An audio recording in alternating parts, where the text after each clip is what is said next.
Gembong narkoba Dewi Astutik, 42, alias Paryatin alias Mami diketahui belum lama terjun ke bisnis barang haram ini. Kepala Badan Narkotika Nasional, BNN, Komjen Suyudi Aryoseto mengungkapkan Dewi sebenarnya hanya tenaga kerja wanita, TKW, biasa pada awalnya. Sebelum di Kamboja, Dewi pernah bekerja di Taiwan dan Hong Kong. Keberadaan Par alias Dewi pernah menjadi TKW di Taiwan dan Hong Kong. Maka sebelum di Kamboja tahun 2023, Par alias Dewi belum memiliki rekam jejak kriminal.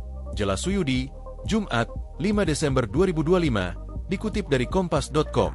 Ia kemudian pamit kepada keluarganya di Ponorogo, hendak kembali bekerja sebagai TKW pada 2023.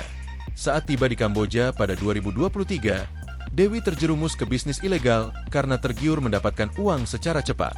Ia sempat ikut dalam sindikat scamming atau penipuan di Kamboja saat modus tersebut merebak. Par alias Dewi awalnya menjadi TKW di Kamboja, lalu mulai bersentuhan dengan fenomena scamming yang marak di Kamboja karena cepat menghasilkan uang, tutur Suyudi. Dewi baru berkenalan dengan bisnis narkoba internasional setelah bertemu warga negara, WN, Nigeria berinisial Don pada awal 2024. Selama keduanya di Kamboja, Don menjadi caretaker dan godfather Da.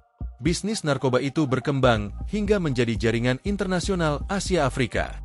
Don inilah yang menjadi caretaker dan godfather Par alias Dewi Astutik selama di Kamboja dan memulai merambah ke bisnis narkotika, dan Par bertugas merekrut para kurir, kata Suyudi. Di Kamboja, Dewi merasa bisa kendalikan semua jaringan dengan uang, imbuhnya. Sejak berkenalan dengan Don, Dewi berperan sebagai rekruter kurir narkoba. Ia mengincar warga negara Indonesia, WNI, yang menganggur di Kamboja. Mereka kemudian ditawari Dewi untuk menjadi kurir narkoba dengan sejumlah negara sasaran di wilayah Asia Afrika. Berdasar pendalaman Paryatin, Dewi khusus merekrut WNI yang jobless, penganggur, di Kamboja, serta kawan-kawan kurir yang bersedia bergabung, ungkap Suyudi. Daerah operasi, pengedaran, berdasarkan hasil pendalaman dan analisa, yaitu Indonesia, Kamboja, Laos, Hong Kong, Korea Selatan, Brasil, Ethiopia, lanjut dia.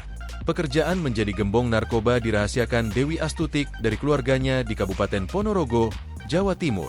Suami Dewi, Sarno, mengaku kaget mengetahui istrinya diamankan BNN di Kamboja karena menjadi gembong narkoba internasional. Sebab, kepada Sarno dan keluarga, Dewi pamit bekerja di bosnya yang dahulu di Taiwan.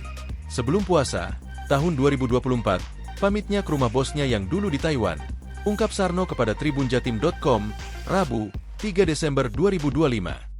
Ya pamitnya kayak gitu, ke Taiwan. Aku nggak tahu sama sekali. Ternyata ke Kamboja jadi gembong narkoba. Katanya ke rumah majikan yang dulu. Sudah itu nggak tahu. Dia, kemana? Urai dia. Sebelum ke Kamboja, Dewi diketahui bekerja berjualan nasi di Kabupaten Ponorogo. Ia membuka lapak nasi bungkus jika ada acara di desa rumah orang tuanya di kawasan Desa Broto, Kecamatan Selahung, Kabupaten Ponorogo. Kepala Dusun Tenun, Desa Broto, Didik Harirawan, mengungkapkan selama 2023, Dewi berjualan nasi bungkus keliling. Selain itu, ia juga membuka usaha pemancingan di rumah. Waktu pulang, jadi TKI, 2023 lalu, jualan nasi bungkus keliling, kata Didik, Rabu. Jadi setahu saya, di rumah buka pemancingan juga. Terus kalau ada wayang, reok, buka lapak jualan nasi. Lanjutnya, Dewi ditangkap pada Senin, 1 Desember 2025, di lobi sebuah hotel di Sihanouk Ville, Kamboja. Operasi penangkapan terhadap Dewi ini merupakan kolaborasi BNN bersama Kepolisian Kamboja, Kedutaan Besar RI, KBRI, Phnom Penh, Atase Pertahanan RI di Kamboja, dan Badan Intelijen Strategis, BAIS, TNI. Setelah ditangkap di Kamboja, Dewi dipulangkan ke Indonesia melalui Bandara Soekarno-Hatta, Selasa, 2 Desember 2025. Download Tribun X sekarang, menghadirkan lokal menjadi Indonesia.